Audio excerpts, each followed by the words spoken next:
नमस्कार दोस्तों, मैं निधि सिंह आप सभी का सनातन आराधना में स्वागत करती हूँ। क्या आपने कभी सोचा है, जब आप मंदिर में जाते हैं या घर में पूजा करते हैं तो अक्सर लोग अपने माथे पर तरह तरह के निशान यानी कि तिलक लगाते हैं। तो ये तिलक आखिर क्यों लगाते हैं, इसके बारे में कभी आपने सोचा है?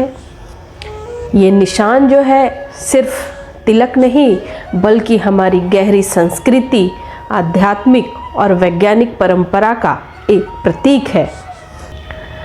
आज हम तिलक के इन्हीं अनसुने रहस्यों को जानेंगे कि कितने प्रकार के तिलक होते हैं और उन्हें क्यों लगाया जाता है और इसके पीछे का गहरा विज्ञान क्या है।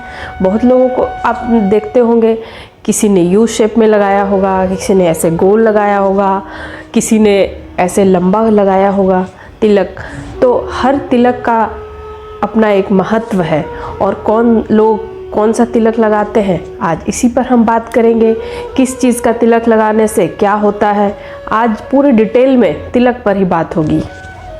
तो अगर आप चैनल पे पहली बार आए हैं तो चैनल को सब्सक्राइब कर लीजिएगा।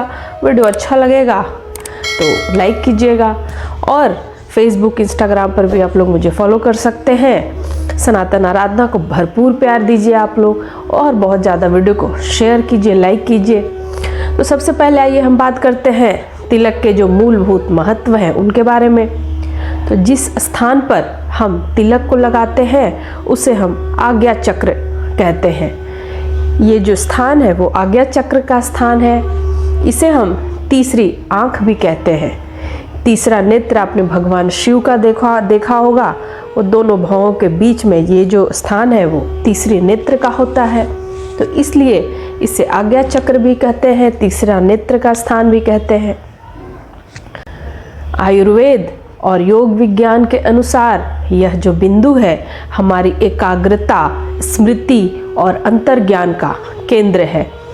जब इस पर हल्का दबाव पड़ता है, जब भी आप तिलक लगाते होंगे तो ऐसे प्रेशर डालते हैं तब तिलक लगाते हैं, चाहे वो तिलक लगाने से हो या ध्यान से, तो हमारी जो पीनियल ग्रंथि होती है वो जो है वो सक्रिय हो जाती है।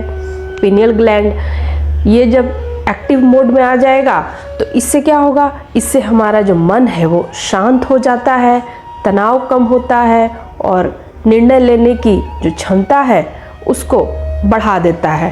मतलब आप ज़्यादा अच्छा निर्णय आप ले पाते हैं।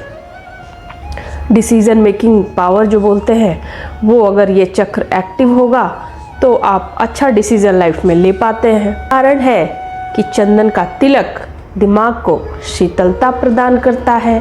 अगर खासकर जब हम क्रोध या तनाव में होते हैं, मतलब जो ज़्यादा लोग गुस्सा करने वाले लोग होते हैं, अगर वो चंदन का तिलक लगाएंगे तो वो शांत रहेंगे। चंदन क्या करता है, चंदन शीतलता देता है। तो इसलिए ज़्यादा क्रोधित लोगों को हमेशा शीतल रखना है तो वो हमेशा अक्सर जो है वो तिलक लगाएं। सबसे पहले आप बात करेंगे इस्कॉन या रामानंदी भक्त कौन सा लगाते हैं, इस पर बात करेंगे। कौन सा तिलक वो लगाते हैं, वैष्णव तिलक इसको भी बोल सकते हैं, उद्धर्व पुंड्र भी बोलते हैं, या भगवान विष्णु और उनके अवतारों जैसे कि राम कृष्ण के भक्तों का जो तिलक होता है वह यही होता है।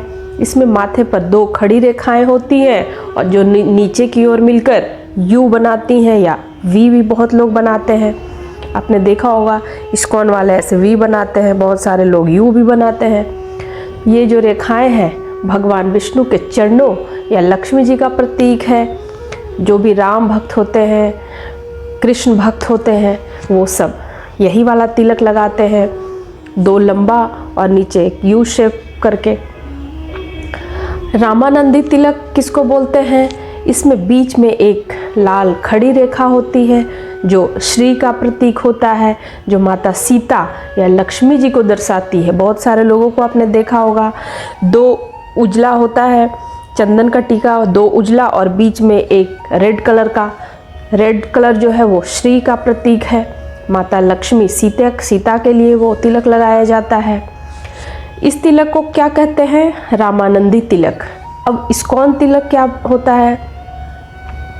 इसमें नाक के ऊपरी हिस्से पर तुलसी के पत्ते की आकृति बनाई जाती है, जो पवित्रता और समर्पण का प्रतीक है। इस्कॉन वाले को आपने देखा होगा, पत्ती के आकार का वो लोग बनाते हैं, पत्ती बनाते हैं नीचे, वैसा तिलक वो लोग लगाते हैं। अब अगला जो है वो त्रिपुंड तिलक होता है, जिसको हम शैव तिलक भी कहते हैं। त्रिपुंड तिलक या शैव तिलक यह भगवान शिव के उपासकों का तिलक है। इसमें माथे पर भस्म या चंदन की 3 आड़ी रेखा जो हॉरिजेंटल होती है वो रेखाएं होती है। ये 3 रेखाएं भगवान शिव सत्व, रज और तम तीनों गुणों को दर्शाती हैं, जो जीवन के 3 चरणों जन्म, मृत्यु और जीवन, जन्म, जीवन और मृत्यु को दर्शाती हैं। शैव तिलक ये हो गया। अब जो शक्ति के उपासक होते हैं वो कौन सा तिलक लगाते हैं? जो भी शक्ति के उपासक होते हैं वो लाल बिंदी लगाते हैं, कुमकुम का तिलक लगाते हैं। ऐसे भी लोगों को आपने देखा होगा। जो भी माँ दुर्गा के उपासक रहेंगे वो लाल चंदन का टीका ऐसे जो लगाते हैं गोल, वो वैसा होता है, तो वो माँ दुर्गा के उपासक होते हैं।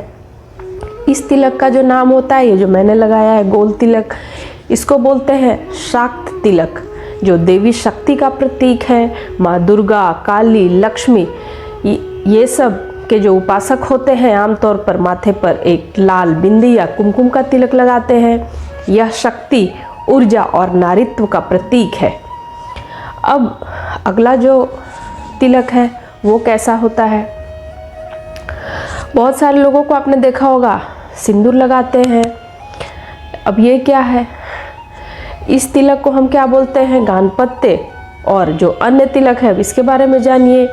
भगवान गणेश के भक्त अक्सर सिंदूर का तिलक लगाते हैं, जो शुभता और सौभाग्य का प्रतीक है। विवाहित महिलाएं भी कुमकुम का तिलक लगाती हैं, सिंदूर का तिलक लगाती हैं। तो जो भी गणेश भगवान के भी उपासक जो रहते हैं वो तिलक सिंदूर का ही लगाते हैं। तो अब तिलक जो है सिर्फ आकार का नहीं होता, बल्कि उसकी सामग्री और उसको लगाने का तरीका का अपना एक महत्व है। अब इस पर बात करेंगे कि अब ये कौन कौन सा इसका टाइप होता है। आज फुल वीडियो जो है वो फुल डिटेल में है। जितना भी मुझे लगता है ऐसा कोई भी क्वेश्चन नहीं होगा जो इस वीडियो में आपको ना मिल जाए। फुल डिटेल वीडियो है ये। अब जानिए जो सामग्री क्या क्या होती है। जैसे बहुत सारे लोग चंदन, कुमकुम, भस्म, ये सब कौन कौन सा तिलक होता है, सामग्री क्या होती है, अब इसका क्या काम होता है, इस पर बात करेंगे। क्योंकि सामग्री अलग है तो उसका काम भी अलग होगा। सबसे पहले बात करेंगे चंदन का तिलक। इसको क्यों लगाया जाता है? चंदन के तिलक से मन को शांति मिलती है। चंदन जो है वो शीतलता देता है, इसलिए चंदन का तिलक लगाते हैं। कुमकुम और रोली का अगर हम तिलक लगा रहे हैं तो उससे क्या होगा? सौभाग्य और तेज बढ़ता है इससे। अगर आपके जीवन में सौभाग्य की कमी है, तेज नहीं मिल पा रहा है, अट्रैक्शन पावर, अगर आप कहीं भी जा रहे हैं, बुझे से रहते हैं, कोई आपकी बात नहीं मान रहा, तो आपको कुमकुम या रोली का तिलक लगाना चाहिए। भस्म कौन लगाता है? भस्म किस बात का प्रतीक है? जो विभूति भी आप बोल सकते हैं। बहुत सारे लोग विभूति भी लगाते हैं। वैराग्य और पवित्रता का प्रतीक है यह। सांसारिक मोह के त्याग को यह दर्शाता है। जो दर्शाता है वैराग्य और पवित्रता का प्रतीक है वो। अब जो एक होता है गोपी चंदन, वो क्या होता है? विशेष रूप से जो होता है कृष्ण भक्तों द्वारा प्रयोग किया जाता है। यह शुद्धता का प्रतीक है। बहुत सारे लोगों को आपने देखा होगा मिट्टी का तिलक लगाते हैं। पवित्र नदियों का जो होता है मिट्टी, उसका भी तिलक बहुत सारे लोग लगाते हैं। इसका क्या रोल है? ये क्यों लगाते हैं? इसलिए लगाते हैं क्योंकि प्रकृति से जुड़ाव को यह दर्शाता है। अगर किसी को बहुत ज़्यादा प्रकृति से लगाव है, इसलिए वो मिट्टी का तिलक लगाता है। मिट्टी का तिलक लगाने से प्रकृति और आपके बीच में जो खाई है वो बैलेंस हो जाती है। आप प्रकृति के बहुत ज़्यादा नज़दीक पहुंच जाते हैं। अब जो है बात करेंगे तिलक किस उंगली से लगाया जाए, इसका भी अपना एक महत्व है, और यह किस चीज़ को समर्पित है, अब इस पर बात होगी। तो सबसे पहले हम बात करेंगे अंगूठा की, थंब, जो शक्ति और आत्मविश्वास प्रदान करता है। अगर आप अंगूठे से तिलक लगाते हैं तो वो आप में जो है आपको स्ट्रॉन्ग बनाता है और आत्मविश्वास आप में भर देता है। तो अगर आप में आत्मविश्वास की कमी है तो आप अंगूठे से तिलक लगाएं। अंगूठा से तिलक लगाने से शक्ति और आत्मविश्वास दोनों होता है, दोनों मिलता है। अनामिका उंगली से अगर आप तिलक लगाते हैं, अनामिका उंगली रिंग फिंगर से अगर आप तिलक लगाते हैं तो उससे शांति और मानसिक शुद्धि देता है यह। तो बहुत सारे लोग पूजा भगवान का आप करते होंगे तो रिंग फिंगर से ही लगाते हैं, इससे शुद्धता का यह प्रतीक है, शांति देता है, मानसिक शुद्धि। मध्यमा उंगली से अगर आप तिलक लगाते हैं, मिडिल फिंगर से, आयुर्वेद के अनुसार अगर हम देखें तो आयु और स्वास्थ्य प्रदान करता है यह। तो ये सब हर एक उंगली का भी अपना एक रोल है। कौन सी सामग्री से आप तिलक लगाते हैं उसका भी अपना एक महत्व है। तो अगली बार जब भी आप तिलक लगाएं तो सिर्फ एक परंपरा को सोचकर नहीं, परंपरा के रूप में नहीं, बल्कि इसके पीछे जो गहरे रहस्य हैं, विज्ञान है, समृद्ध संस्कृति जो इसमें समाई हुई है, उसको सोचकर तिलक लगाइए, क्योंकि यह सिर्फ माथे का निशान नहीं है बल्कि हमारी पहचान है, हमारी एकाग्रता, हमारी संस्कृति, हमारी आध्यात्मिक यात्रा का यह प्रतीक है। तो अगर आपको यह जानकारी अच्छी लगी हो तो वीडियो को लाइक कीजिएगा, चैनल को सब्सक्राइब कीजिएगा। सनातन आराधना को आप लोग भरपूर प्यार दीजिए। इंस्टाग्राम और फेसबुक पर भी आप लोग मुझे फॉलो कर सकते हैं। अगर कोई भी क्वेश्चन हो तो कमेंट बॉक्स में बता सकते हैं या फिर इंस्टाग्राम पर डीएम कर सकते हैं। अगर पर्सनली कुछ पूछना चाहते हैं तो कमेंट में जय श्री राम लिखना बिल्कुल मत भूलिएगा। जय श्री राम।